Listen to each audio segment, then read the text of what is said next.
You use the conscious mind, which is subject to production and extinction. Its thoughts are not true, but it takes control of you and makes you murky and confused. It spins you around and pulls you into the mire. Since your actions are based on it, the wheel keeps turning in a perpetual cycle of birth and death. But if your false thinking is cast out and exhausted once and for all, and no more is produced, and you recognize your true mind, your birth and deaths will cease. Sutra. Now you wish to investigate the unsurpassed body and actually discover your nature. You should answer my questions with a straightforward mind, because that is exactly the way the Tathagatas of the 10 directions escaped birth and death. Their minds were all straightforward, and since their minds and words were consistently that way, from the beginning through the intermediate stages to the end, they were never in the least evasive. Commentary. The Vimalakirti Sutra says the straightforward mind is the field of enlightenment, and thus the Buddha instructs Ananda. Now you wish to investigate the unsurpassed body and actually discover your nature. You should answer my questions with a straightforward mind. Don't think about it, he says. Don't use false thinking to try to figure out how to answer me correctly. Don't approach it as if you were in combat with me and must figure out what maneuver you should make to defeat me, as if these were the material arts where one must decide how to counterattack. The Buddha was concerned that if Ananda tried to answer in a roundabout manner, it would be impossible to arrive at true principle. Why is the straightforward mind the field of enlightenment? At the point when you have not yet given rise to a first thought, that is your true mind, your way mind. This is a state of primary thought, the primary truth that exists prior to the spoken word. As soon as you begin thinking, that is to say, as soon as you strike up false thinking, it is no longer your true mind but work. It is your conscious mind, which is full of second thoughts. Instead of speaking up directly and using your straightforward mind to express yourself, you start thinking about it. I shouldn't say that. If I say that, I'll be wrong. I should say this. But then you think about it again and change your mind again. When you speak, use your primary thought. Why? Because that is exactly the way the Tathagatas of the 10 directions escaped birth and death. There is a verse about the Chinese character sin, mind, which goes, 3 small dots like a cluster of stars, and a hook shaped like a crescent moon, beget animals with fur and horns, yet perfection of Buddhahood comes from it too. The 10 Dharma Realms are not beyond a single thought of the mind. Your thoughts can send you not only into the animal realm but into Buddhahood as well. Not only are Buddhas made from the mind, ghosts are creations of the mind, and so are gods, arhats, and bodhisattvas. For instance, you are now studying the Buddha Dharma, investigating the Shurangama Sutra without fear of whatever difficulties may arise. This is because you repeatedly planted a single indestructible seed of thought into the field of your mind in countless former lives. A Bodhi seed has taken root so that now you are studying the Buddha Dharma. Of course, this single thought of the true mind has been helped along by the conscious mind, which thought over and over, should I study the Buddha Dharma or not? You kept sawing the issue back and forth until finally you cut through it. Their minds were all straightforward, and since their minds and words were consistently that way, the Chinese character 如是 that way refers specifically to the straightforward mind and do not have the same meaning as when they occurred in the open sentence of the sutra where 如是 means thus I have heard. from the beginning through the intermediate stages to the end. The end refers to wonderful enlightenment, the achievement of Buddhahood. The beginning refers to the stage of dry wisdom which precedes the 10 faiths.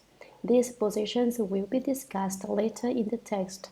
The intermediate stages are the long period of cultivation between the stage of dry wisdom and the achievement of Buddhahood through the various stages of Bodhisattvahood to equal enlightenment and then wonderful enlightenment.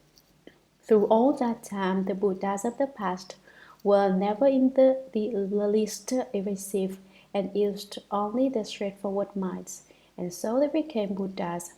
Ananda would not use his straight mind to answer the questions, but would answer in roundabout ways, making it impossible to arrive at any true principles.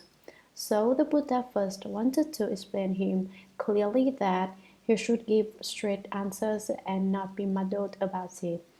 Now I am speaking as central Dharma dose for you, said the Buddha. I am explaining how to actually discover your nature, the initial doctrines concerning the realization of Buddhahood. So you can't be casual or do a lot of hedging when you answer me. You must use your straightforward mind to answer me. Sutra. Ananda, I now ask you, at the time of your initial resolve, which arose in response to the Tathagata's 32 characteristics, that was it. What was it that saw those characteristics and who delighted in them? Commentary. The Buddha again questions Ananda. Ananda, I now ask you, at the time of your initial resolve, in making his decision to cultivate the way, when Ananda used his conscious mind to think about the Buddha's appearance, the Tathagata's 32 characteristics, Ananda was taking advantage of the situation. This is the meaning in response to. So the Buddha asks, what was it that saw those characteristics and who delighted in them? Sutra. Ananda said to the Buddha, World Honored One, this is the way I experienced the delight. I used my mind and eyes. Because my eyes saw the Tathagata's outstanding characteristics, my mind gave rise to delight. That is why I became resolved and wished to remove myself from birth and death. Commentary. Ananda said to the Buddha, World Honored One, this is the way I experienced the delight. I used my mind and eyes. Most people would say that this was correct, that he used his eyes and mind to see the Buddha. But as the sutra text continues, you will come to find out this is a mistake. Because my eyes saw the Tathagata's outstanding characteristics, my mind gave rise to delight. I used my eyes to look at the Buddha's 32 major and 80 minor characteristics, and in my mind love arose. What was it I loved? I saw the Buddha's characteristics and adornments were immaculately pure, not at all filthy like bodies born from love and desire. That is why I became resolved and wished to remove myself from birth and death. I wanted to follow the Buddha, live the home life, and cultivate the way. The history of my living home is like that. That is how he answered Shakyamuni Buddha's question. Sutra.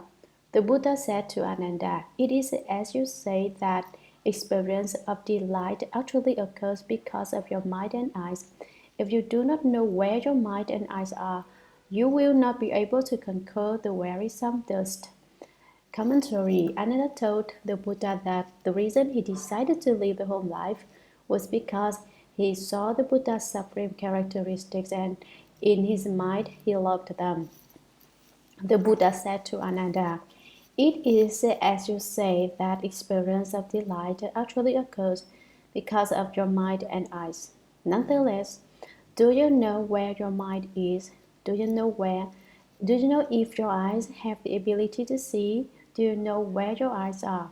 Those kind of questions are totally senseless, you object. His eyes were in his face and his mind in his body. Anybody knows that. But that's not the true mind, nor is that genuine seeing. Behind the Buddha's question lies the wisdom of the Tathagata. If you do not know where your mind and eyes are, you will not be able to conquer the wearisome dust. The dust means defilement, and wearisome means disturbing. The dust disturbs your mind and it troubles your nature, so that you can't change your false thinking into your true mind. It's just as when two armies clash and one becomes the victor. You are the victor of if you are able to conquer the dust, that is, if you are able to cut off the road to birth and death. Sutra. For example, when a king's country is invaded by thieves and he sends out his troops to suppress and punish them, the troops must know where the thieves are. Commentary. The Buddha then presents an analogy. For example, when a king's country is invaded by thieves who wish to seize the land, he sends out his troops to suppress and punish them, to quell them and drive them out. But the troops he sends must know where the thieves are. In the same way, the reason you cannot put an end to the beginningless errands of birth and death is because you do not know where your mind and eyes are. Sutra. It is the fault of your mind and eyes that you flow and turn. I am now asking you specifically about your mind and eyes. Where are they now? Commentary. The more the Buddha says, the less principle there is in it. I will tell you further that it is your fault, the fault of your mind and eyes, that you flow and turn. Why do you get born and die? What causes you to flow and turn in birth and death, revolving endlessly on the turning wheel of the six paths? Your mind and eyes are to blame. Your mind and eyes are at fault for making you undergo birth and death and rendering you incapable of attaining liberation, since they are to blame. I am now asking you specifically about your mind and eyes. Where are they now? Speak up quickly. The Buddha exhorts Sananda.